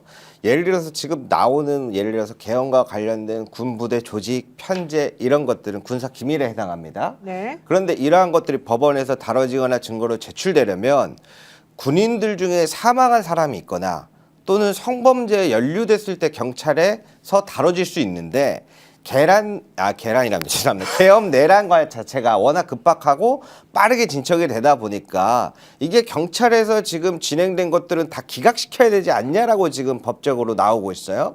근데 일부분 이게 재판부 인용이 될 것 같다는 느낌이 듭니다. 그러니까 사실 지금 김용현 변호인단이나 내란의 이 계엄 변호인단들이 계속 이상한 소리만 하는 게 아니라 가끔은 계엄 부분의 수사에 있어서 아무래도 급하게 이제 막 중요하다 보니까 하다 보니까 허점들을 명확하게 찌르고 있어요. 근데 사실 이게 내란이란 특별한 국면이지 않습니까? 네. 일반적인 법 적용이 아니라 특수한 부분에 있어서 이런 것들은 보완적으로 참작이 돼야 되는데 일반적인 법 해석으로 가면은 김용현 변호인단이나 내란 변호인단이 어느 정도 인정받을 수 있단 말입니다. 그러한 부분을 굉장히 주의해야 되고 그 과정에 있어서 뒤에 있는 세력이 박선원이다. 지금 계엄은 대통령의 비상권한 대권인데 이걸 내란으로 몰이하고 군기밀을 유출시키게 만든 것은 박선원이다라고 지금 타겟팅을 찍은 거다. 이 과정을 좀 정확하게 보시고 그거에 대해서 분명 내란 수사를 하다 보면 네. 법적으로 조금 허술한 부분이나 보완해야 될 점이 분명히 존재할 겁니다. 그 부분을 집요하게 노리기 때문에 이러한 부분은 내란 특별 국면이니까 참작할 수 있도록 무언가 조치를 해놔야 된다. 네, 알겠습니다. 이렇게 정리하겠습니다. 특검이 지금 이제 국민들로부터 신뢰를 점점점 잃어가지 않습니까? 이거는 어쩔 수 없는 상황적 측면도 있지만 특검이 이제 이렇게 집요하게 물고 늘어지지 않았을 경우에 지기현은 최종적으로 어떤 선택을 하겠느냐? 조금 전에 유죄를 안 내린다면 했지만 유죄를 내리는데 형량을 사형 무기징역과 같은 최고형을 내리지 않고 어중간하게 그냥 뭐 5년 10년 사이에 내리고 아닌 사람은 다 봐주는 것처럼 예를 들어 유죄 판결을 하지 않습니까? 그때 우리가 어떻게 대응할 것이냐라는 생각이 들어서 저는 굉장히 두렵다는 건 지기현의 지금 현재 상태를 보면 이렇게 될 것 같아요. 증거가 있긴 있는데 이것이 가벌성이 충분하다고 입증이 되지 않기 때문에 이런 상황은 이해하나 이걸 가지고 처벌을 하는 것은 원래 법의 취지와 다르다라는 방식으로 얼마든지 피해 나갈 국리를 쉽게 얘기하면 김용현 변호인 측에서 계속 제공을 하고 있지 않습니까? 이게 쏠리고 몰리면 어떻게 됩니까? 윤석열에 그대로 전달이 될 거 아닙니까? 저는 이것을 굉장히 우려해야 되기 때문에 어떤 식으로든 특검이 공소 사실을 유지할 때 빼박 증거를 가지고 밀어붙이고 지기현이 이런 선택을 못하도록 해야 하는데 지기현의 의지나 상태로 봐서는 적극적으로 나서서 본인이 주도적으로 이런 것들을 딱딱 잘라서 정리를 못할 것 같다는 생각이 들어서 걱정입니다. 근데 내란죄는 사형하고 무기징역밖에 없는 거 아닌가요? 그런데 그 지금 이하로 어떻게 할 수 있을까요? 아니 그러니까 지금 사형 무기징역밖에 안 되는 특검에서 어저께 구형할 때 어떻게 합니까? 15년 구형을 했단 말이에요. 그건 이제 내란 주요 임무 종사자랑 방조가 이제 그 하한이 좀 있기 때문인 거고. 5년 그러니까 5년 이상인데 제가 말씀드린 유죄는 5년 정도 안에서 하고 이 사람은 예를 들어서 방조나 주요 임무 종사자가 아니라고도 사실 이탈시켜 줄 수도 있잖아요. 지금 분위기가 매우 안 좋아지고 있다는 생각이 들어서 이게 이제 내란특별재판부가 잊지 않고서는 정리정돈이 안 될 가능성이 높다. 그리고 지기현이 이번에 재판 잘한다고 해서 사법부가 신뢰를 회복합니까? 조희대가 지금 갑자기 잃어버린 것들을 다 회복합니까? 이미 이판사판이라 생각하면 각자 알아서 그냥 어떤 식으로 판결 내든 이것은 뭐 법원 개인이 정치적 독립성을 가지고 있으니까 양심과 정의에 따라서 판결했다라고 하면 끝이 나고 거기에서 욕을 들어먹어봐야 얼마나 들어먹겠어요. 다른 수단이 국민들이 없는데 그런 말씀을 좀 드리는 겁니다. 제가 지난번에 초창기에 재판부 이뤄지는 게 분위기가 심상치 않다 그랬거든요. 그럴 때 사람들이 대우씨 뭐 알지도 못해서 그런 얘기를 해요. 그래서 혼났어요. 그래서 제가 그 다음번에 나왔을 때는 사형 구형할 것 같습니다. 그랬거든요. 그랬더니 대우씨 15년 나왔는데 장난쳐요. 그러면서 또 혼났어요. 이 얘기를 왜 드리냐면 이 구형 자체가 상징성도 있고 되게 중요한 재판이라고 말씀을 드리는 게 오늘날 이 재판을 쭉 보다 보면 무서운 직감이 있어요. 뭐가 있냐면 변호인단들이 멍청한 이야기만 하고 이상한 이야기만 하는 것 같지 않습니까? 근데 중간중간에 보면 본인들이 계엄에 왜 실패했는지 집요하게 그 원인을 분석한다고 느껴져요. 이 사람들이 만약에 형이 제대로 안 나와가지고 다시 한번 기회가 있다면 그때는 성공시킬 정도로 자기들이 계엄이 어떤 부분이 왜 실패했는지를 찾아냅니다. 네. 그래서 다시는 이런 걸 꿈꾸지 못하도록 강하게 중재로 다스려야 된다. 꼭 이 말을 드리고 싶습니다. 그러니까 장난 계엄, 계엄이 장난이었다라는 논리를 가지고 직연의 스타일, 말투, 평소에 본인이 가지고 있는 이런 활동, 이런 방식을 보면 그럴 수 있지 않겠습니까? 이거 보니까요, 장난이었네요. 그런데 왜 이렇게 다 합니까? 그런데 대통령이 불법 계엄을 한 것은 맞으니까 그건 헌법재판소의 파면은 받아들이고 내란은 아닌 것 같은데 이거 우리 너무 심하게 다루는 거 아니에요? 다 보니까 장난 아니에요? 이렇게 나올 개연성이 저는 충분히 있다고 봅니다. 네, 알겠습니다. 그런 무죄잖아요. 말씀하신 것처럼. 그러니까 내란이 아니다. 내란이 아니면 기소가 잘못된 거잖아요. 그렇습니다. 그러면 잘못 무죄인 거죠. 그러니까 제가 볼 때는 주기현이 그럴 거라고 저희는 상상을 못 하는데 탈옥을 시킨 자는 그럴 수 있어요. 저번에 탈옥을 시킨 거잖아요. 네. 형사소송법에 보면 대부분 다 일 단위로 다 나오는 내용들인데 지가 뭐라고 시간 단위로 바꿔가지고 탈옥을 시키고 이 탈옥이 개인적인 판단이 아니라고 저는 생각하는 거예요. 왜냐하면 탈옥을 시킨 다음에 검찰이 특시항고를 안 해버리는 일이 벌어졌기 때문에 합의 아니고는 한쪽만 해가지고는 이 문제가 성공하지 못하는 싸움이거든요. 네. 그러면 시간 단위로 탈옥을 시키고 검찰에서 심우정이 직시항고를 안 하게 만들었다. 그럼 둘이 합이 맞는 거다. 그럼 둘이 합을 어떻게 맞췄을까? 둘은 또 못하는 거예요. 제3의 또 누가 있다라고 볼 수밖에 없는 거거든요. 그럼 네. 이건 전반적으로 내란 세력이 지금도 여전히 뒤에서 이런저런 방식을 통해서 자기들의 피해를 최소화하기 위해서 진행하는 건데 그 최전선에 누가 있느냐? 제가 볼 때 직견이 있다고 볼 수밖에 없는 거예요. 최전선에. 그러면 네. 직견이 그냥 있겠습니까? 뭔가 자기도 책이 잡혔거나 아니면 막대한 이익을 받거나 그것이 아니면 자체가 해석이 안 되는 부분이니까 네. 저도 본인이 1심에서 이상한 결정을 내릴 수 있다라고 하는 우리의 의심은 저는 합리적일 수 있다고 생각하는 거죠. 끊임없이 압박을 넣어서 그런 짓이 발생하지 않도록 해야 한다. 마지막으로 네. 좋은 말씀 짧게 하나 드리자면 그래도 다음 주부터는 이제 일반 이적죄 재판이 또 시작됩니다. 그렇죠. 이제 네. 윤석열, 김용현 씨 이제 재판 매일 나와요. 이정엽 재판장이 심리하고요. 형사 합의 26부에서 합니다. 네. 네. 그 재판이 시작되면은 상상도 못할 것들이 많이 나올 걸로 추정이 되는데 그러면 더 이상 이제 이게 중형이 내려질까? 이러한 부분은 걱정이 좀 될 것 같고요. 또 이어서 아마 곧 있으면은 아직 결정은 안 됐는데 우리 미스터 추 선생님 재판이 또 있어요. 추경호 영장 네. 실질심사. 그때 윤석열 피고인이 계엄 당일날도 전화를 했지만 법정에서 자기가 실수를 했어요. 그 전주 주말에도 안부차 전화를 했었다라고 얘기를 했어요. 그러니까 자주 한 걸로 보이는데 요거는 국민의힘 정당과도 연결될 확률이 그렇죠. 높거든요. 그렇죠. 요 부분 나오면 제가 아주 재미있고 자세하게 아, 소개해드리도록 그거 하겠습니다. 본인 사전 홍보를 예고까지. 또 굉장히 열심히 하시는구나. 야, 이분 뉴스 야, 이분 뉴스 기자 엄청난데요. 대단한데요. 스픽스 정신 차려야 되겠습니다. 서비스 완전 정신 차리겠습니다. 지금. 잘못하면 물리겠는데 스피스가. 아이고 그러면 이분은 차라리 올라타서 그냥 월월 날아가세요. 여러분 구독 좋아요 눌러주세요. 자, 지금 구독 좋아요 좀 눌러주십시오. 추경호 영장 실질심사 한번 얘기해 보겠습니다. 2일날 영장 실질심사하기로 돼 있고요.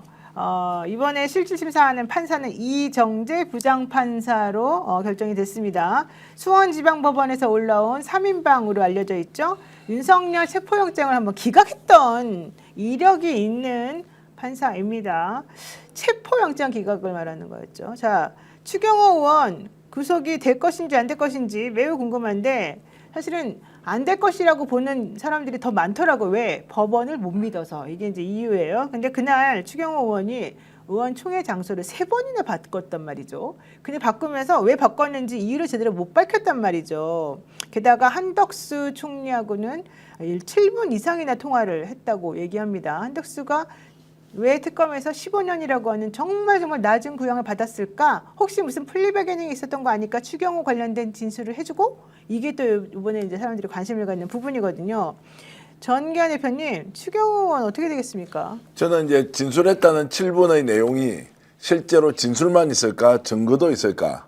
증거라고 하는 건 녹음 내용이라든지 아니면 그것을 어떤 식으로든 이렇게 활자로 풀어놓은 것이 있던 그것이 제공됐다고 저는 보고 있고요. 아, 증거가 제공됐을 것이다. 그렇죠. 그 증거가 제공됐다는 건 뭐 구두 진술도 이제 증거니까 한덕수가 살기 위해서 그렇게 하지 않았겠나. 7번의 내용은 윤석열이 이런 말을 전달하라고 했을 가능성이 높고 그러고 나서 확인 전화를 윤석열로부터 받지 않습니까?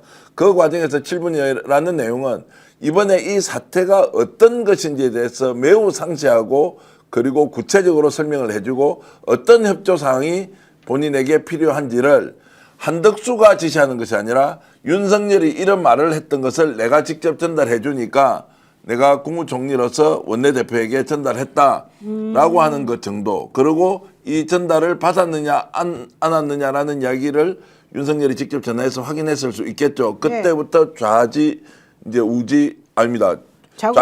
좌고우면하면서 막 이렇게 저렇게 고민하다가 결국 본인은 들어가지도 않고 의원들은 바깥으로 다 빼돌렸단 말이죠. 자, 이렇게 보면 그 진술이 증거로서 채택된다고 보고 영장 청구하지 않았겠습니까?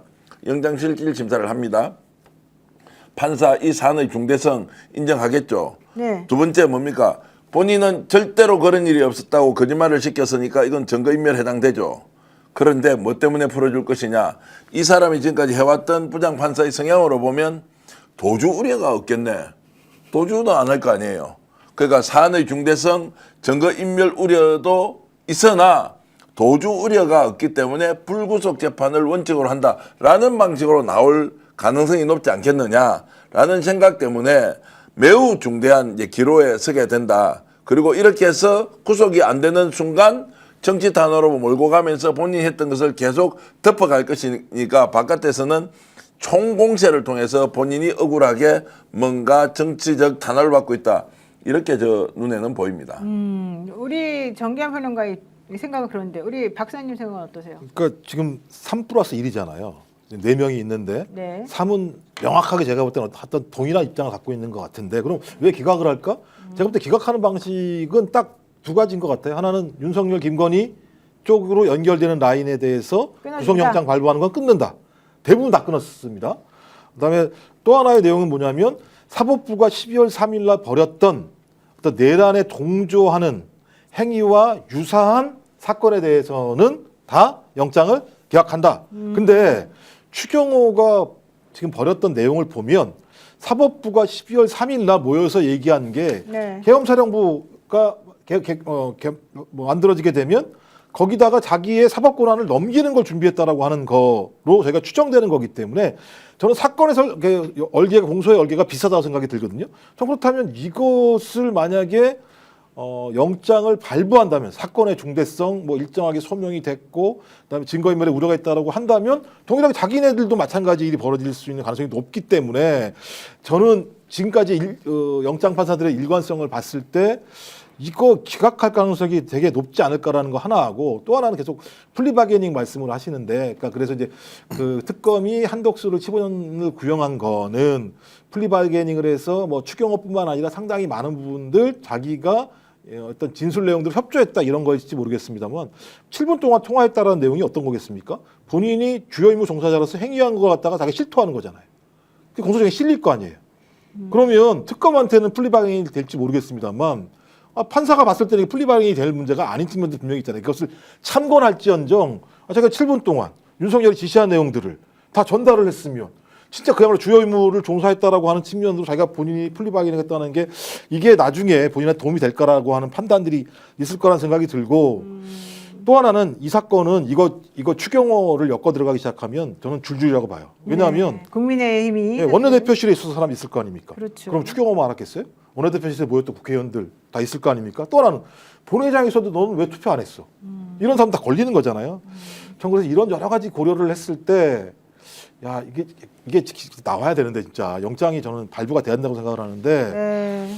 아 법원이 영장 기각할 때 자주 쓰는 말이 범죄 성립을 인정하기에 소명이 부족하다. 뭐 이런 얘기. 또 그다음에 인식 얘기잖아요. 그다음에 도주 우려가 없다. 네. 범죄 인식과 관련해서 법리적으로 다툴 여지가 있다. 뭐 이런 얘기들이 나오는 거여서 박성재가 기각됐는데 추경호가 발부가 된다?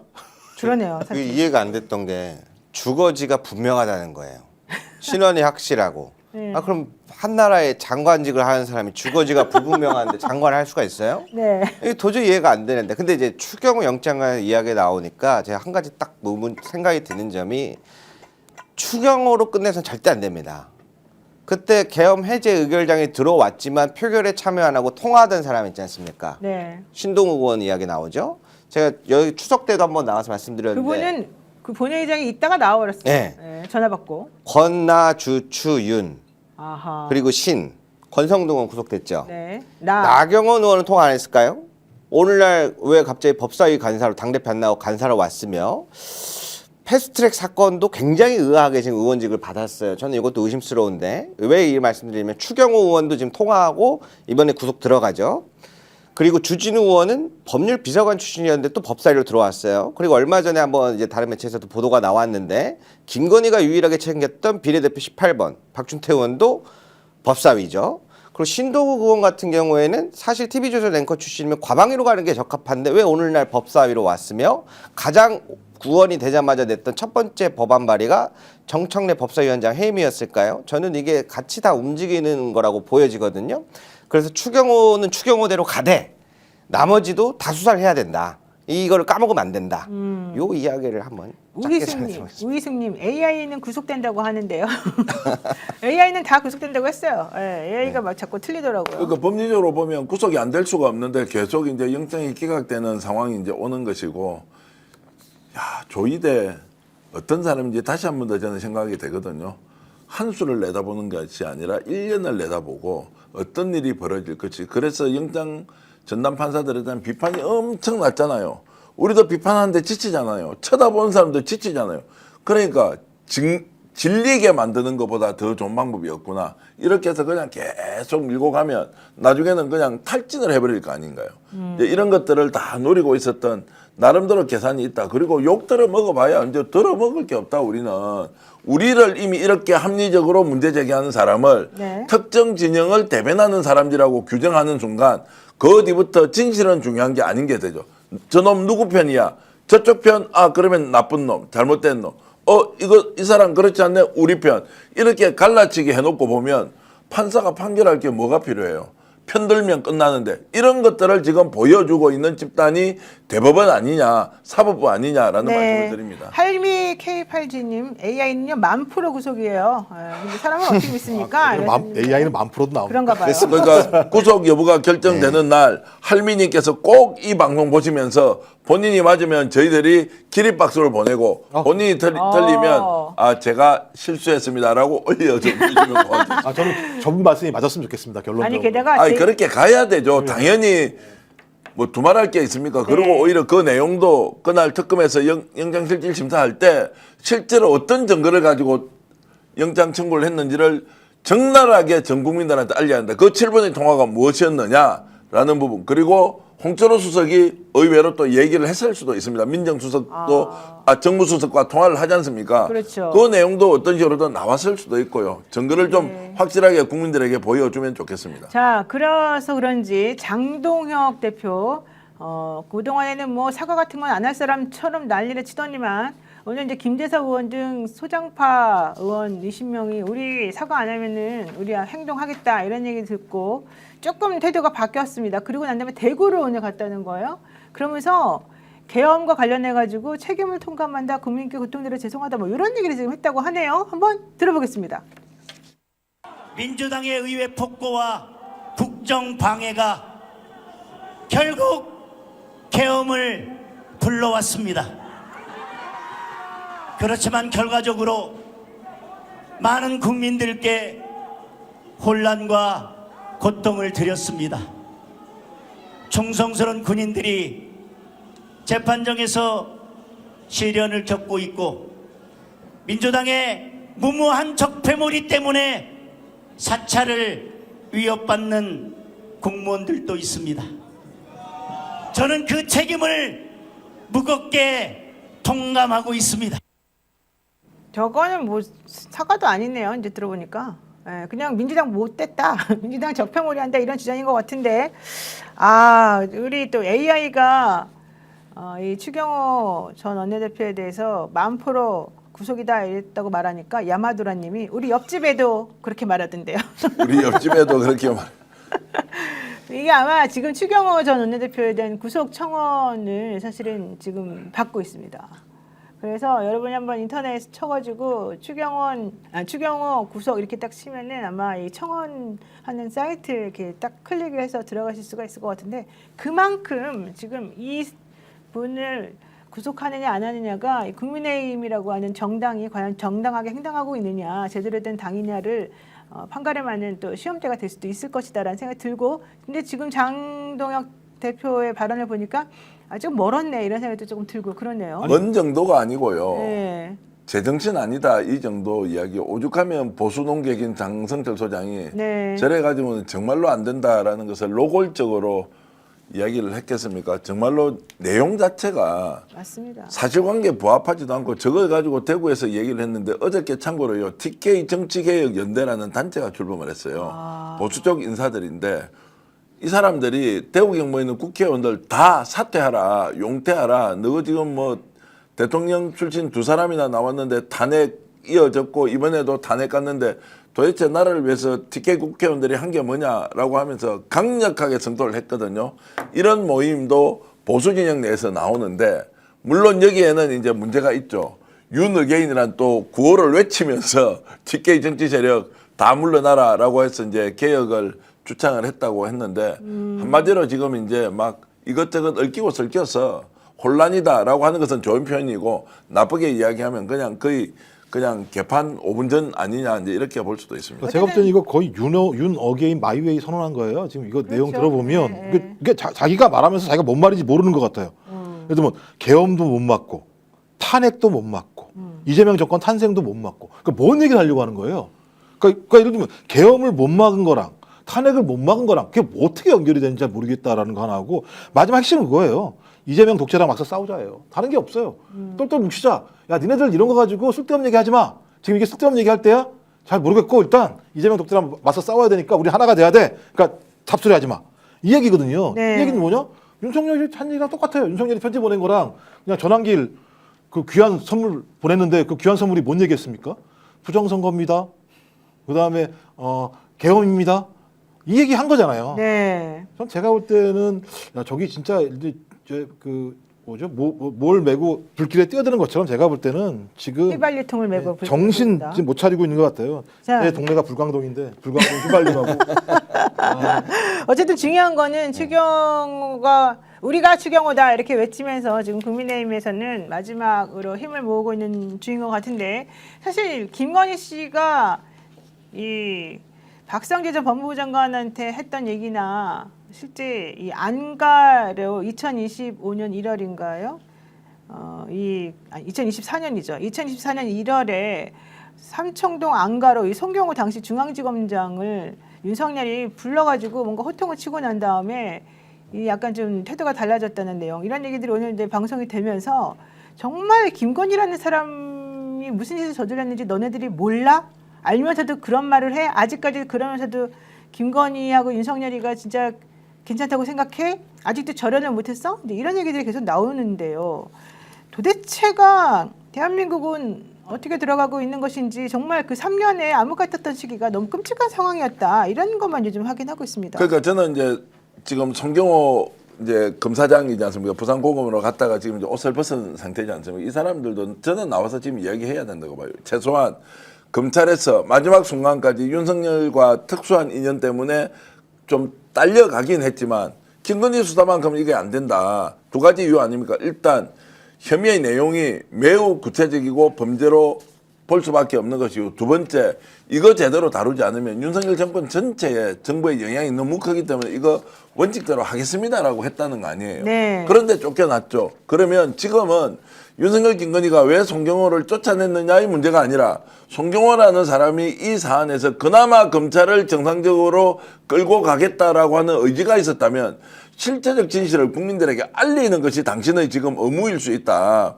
국가의 녹을 먹고 저만큼 좋은 자리에서 공직 생활을 검사로서 한 거 아닙니까? 그러면 이렇게 돼 있는 상황에서 정말로 나와가지고 이실직고를 하고 좀 이런 게 필요하지 않느냐는 생각이 듭니다. 네, 어쨌든 지금 정말 중대한 결심을 하셔야지 이 당의 존재 이유가 저는 계속 살아있을 거라고 생각이 드는데 그럼에도 불구하고 이 국민의힘 당에서는 친한파 죽이기를 또다시 지금 시작하고 있습니다. 지난번에 이 당 윤리위원회에서 여상원 당시 위원장이 이 김종혁 전 최고위원에 대해서 그냥 주의만 주고 끝을 내지 않았습니까? 그리고 이제 사실은 쫓겨났는데 그리고 나니까 다시 국민의힘 당에서는 김종혁 방송 나가가지고 장동영 욕만했지 너 다시 징계 받아 이러면서 지금 징계를 다시 시작하기로 했다고 하고요.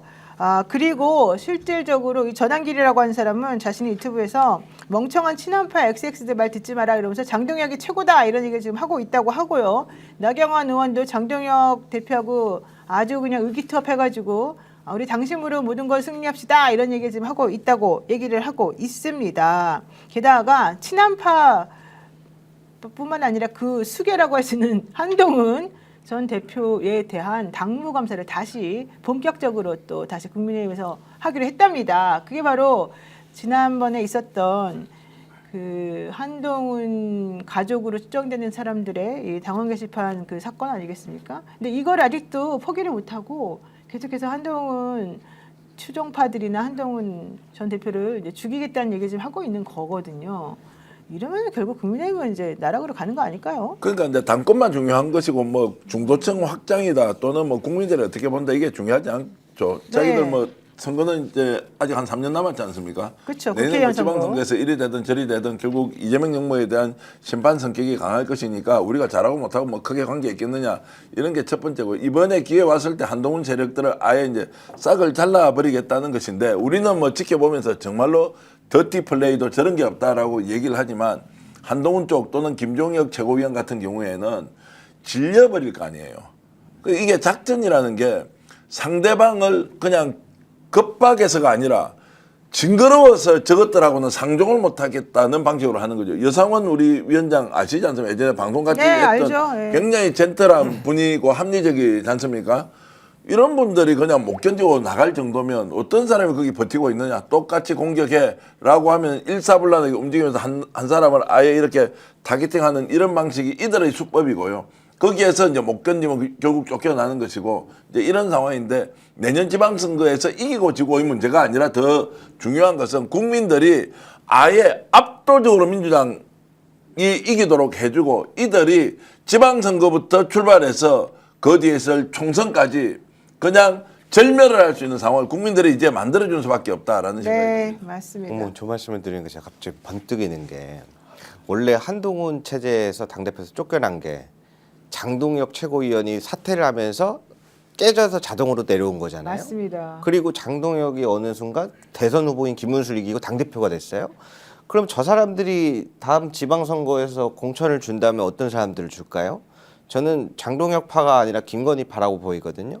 그래서 지금 저 한동훈 당원 게시판도 같이 계속 울먹이는 거고 제가 봤을 때 지선을 못 치르게 하는 게 맞지 않을까 싶어요. 안 그러면은 윤핵의 세력이 다음 지선 공천에도 또 있으면 네. 물론 지선에서 좋은 성적을 못 낼 거라는 거는 전 보입니다만 그렇지만 당협위원장이나 이런 것들을 통해서 그 국민의힘의 주도 세력을 잡고 있는 건 계속 갈 건데 저는 그 모습을 또 보고 싶지 않아요. 제가 이 말씀 하나 드리겠습니다. 대선 전 2025년 6월 3일 대선 전과 지금 현재 우리나라 미디어 지형이 저는 급격하게 지금 바뀐다고 생각하거든요. 오히려 그 이전에 유튜버가 갖고 있던 영향력보다는 훨씬 더 많은 유튜버가 생겨서 내년 지방선거 때는 레거시 미디어가 미치는 영향이 훨씬 적을 것이다. 기계적 균형을 가지고 이쪽 저쪽 반반 옳다라고 하는 자들을 믿지 않을 거예요. 국민들이. 실제로 이들이 어떻게 했느냐에 대한 평가를 가지고 결국 투표를 한다고 봤을 때 저는 지금 우리가 정신 바짝 차리고 있다가 내년 지방선거 때까지 국힘이 안 바뀌잖아요. 그러면은 윤석열을 몰아낼 때처럼 또는 이재명 대통령 당선을 위해서 뛰었던 그 국민들의 대한민국이 새롭게 태어나길 바라는 그 열망들을 지방선거 때 담아가지고 제대로 해야 한다라는 생각이 하나 들고요. 정부는 어떻게 해야 되느냐. 국힘과 어떻게 하면 협동하고 협업해서 통합적 정치를 한다라고 하는 것보다는 이들이 없다 생각하고 국가를 운영해서 민생과 경제 문제, 외교 문제, 우리 사회에 겹겹이 쌓여 있는 개혁의 과제들을 하나하나 성과로서 국민들이 편하게 선택할 수 있도록 해야 한다. 이게 딱 눈에 보이거든요. 네. 그래서 파트너가 아니다. 아니 존재는 하나 파트너로 인정하는 순간 같이 말려 들어가서 다 죽을 수 있다라는 생각으로 저는 절연의 단계를 만들어가는 것이 필요하다고 봅니다. 네, 이런 상황에서 윤석열 씨가 1등을 했습니다. 뭘 1등 했을까요? 한국갤럽에서 전 국민 만 18세 이상의 유권자를 대상으로 전두환인 것 같습니다. 예, 전직 대통령에 대한 공과를 물은 그런 설문이 진행이 됐었는데요. 누구누구가 여기서 후보였냐? 노무현, 박정희, 김대중, 김영삼, 이명박, 문재인, 이승만, 노태우, 박근혜, 전두환, 윤석열이었습니다. 이 중에서 이제 윤보선, 최규하를 빼고 이 11명에 대해서 잘한 일이 많은지 잘못한 일이 많은지 이렇게 물어봤는데요. 노무현 전 대통령이 가장 좋은 평가를 받았고 윤석열과 전두환 전 대통령 최하 평가를 받았는데요. 그중에서 윤석열 씨는 전두환을 제치고 대통령으로서 잘한 일이 많다는 응답이 12%밖에 안 되는 전두환 전 대통령은 오히려 16%였습니다. 박근혜 전 대통령은 17%였고요. 노태우 전 대통령은 18%였거든요. 그런 결과를 얻었고요. 여기서 또 노무현 전 대통령 68%. 그리고 잘못한 일이 많다는 응답에 대해서는 윤석열 77%, 전두환 68%, 박근혜 65%, 노무현 대통령 잘못한 일이 많다는 15%밖에 응답 안 하는 식으로 노무현 대통령이 최고의 평가를 받았고 윤석열 전 대통령, 윤석열 씨는 최악의 평가를 받았다라는 것입니다. 제가 다음 주 수요일 날 12월 3일이 이제 딱 1년 되지 않습니까? 네, 많이 바뀌었지만 여전히 바꿔야 할 것도 너무 많다. 맞습니다. 지금 이들이 반성하지 않고 고개 뻣뻣하게 들고 국민들 앞에서 행패 부리는 것을 예사로 생각하고 법정에서 보여주는 태도의 그 극악무도함을 계속 반복적으로 보면서 사실 우리도 힘이 좀 빠지지 않습니까? 그런데 힘이 빠져서는 안 되겠다. 우리가 학창 시절에 부족하지만 그래도 민주주의를 위해서 조금 뛰었던 이런 기억을 해보면 우리는 절대로 못 이길 것 같았어.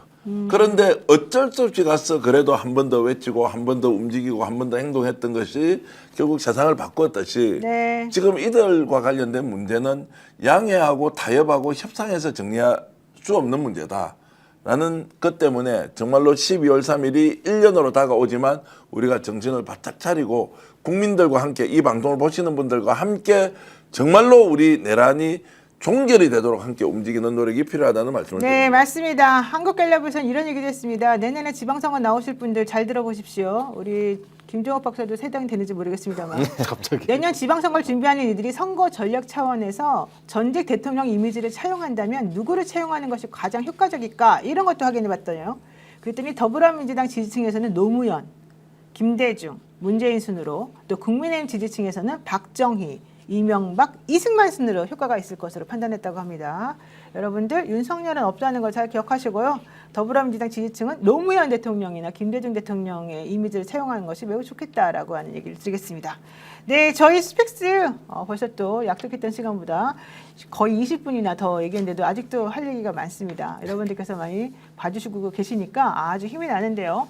156만 명을 돌파했을까 안 했을까 매우 궁금합니다만은 일단 이 광고를 먼저 알려드리겠습니다. 저희 스픽스와 더 착한 보험 파트너스가 애청자분들을 위해서 자신 있게 준비했는데요. 자동차 보험, 운전자 보험 최저가, 최적의 상품으로 안내해드리고 있습니다. 자동차 보험 비교가 필요한 거 알고 계시죠? 지금 가입한 회사가 제일 저렴한지 제일 최적인지 점검이 필요한데요. 요즘에는요 자동차 보험하고 운전자 보험을 같이 가입하시는 분들이 많습니다. 그러니까 여러분들도 한번 잘 따져보시고 같이 가입하면 좋겠다 이런 말씀 드립니다. 30단계 손해보험사의 자동차 보험과 운전자 보험을 비교 분석해서 안내를 해드리니까요. 더 착한 자동차 비교 견적 스픽스 운전자 플랜 1644-1226으로 전화하셔서 한번 확인해 주시면 좋을 것 같습니다. 그리고 전라도 김치 맛있는 거 모르는 분이 없으시죠? 육수부터 양념에 들어가는 모든 속재료까지 신경 쓰지 않은 곳이 없는데요. 국내산 전라남도 해남 청정 지역의 해풍을 맞고 자란 배추에 국내산 신안 천일염으로 절임 작업한 깨끗한 절임 배추만 사용합니다. 거기에다가 감칠맛 넘치게 정통 남도식으로 준비한 김치 속 김장 양념 맛깔나게 버무려서 당일 만든 김장김치를 바로 보내드립니다.